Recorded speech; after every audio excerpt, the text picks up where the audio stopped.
gonna dance into the sea. All I want is you, you're my sherry. Never seen a girl that's so jolie. All I want is you, you're my sherry, my sherry. Com'è che si fa di solito? Di solito la persona smette di fare quello che sta facendo, cambia postura e cambia l'espressione del viso e dice ciao, devo andare a studiare, devo. Guardate, apro, vedo già le pagine che non sono da fare, indice sommario, avvertenze, introduzione, adesso invento prefazione, diciamo che ci sia.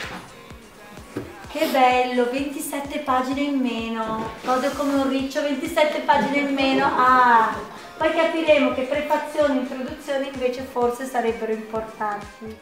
Osservate.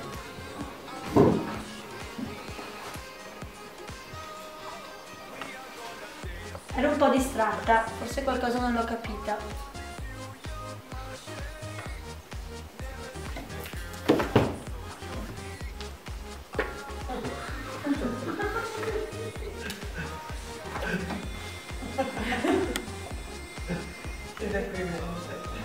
Se sono così le prime 10 righe, io non oso pensare come siano le restanti 1036 pagine. Non vi sto dicendo che dopo il corso con Nicoletta, grazie alle tecniche di Nicoletta, con la sola imposizione delle mani per il principio del wireless e dei vasi comunicanti prenderò 30 in Italia, 10 in Svizzera, no.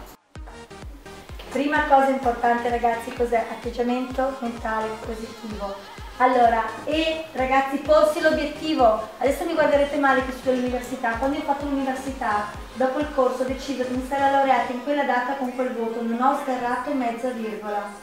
Porsi l'obiettivo.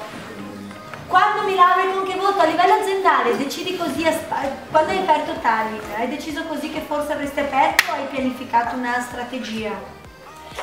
Cosa voglio perché lo voglio e cosa mi darà a ottenere questa cosa? Scrivetevi cosa voglio perché lo voglio e cosa mi darà a ottenerlo.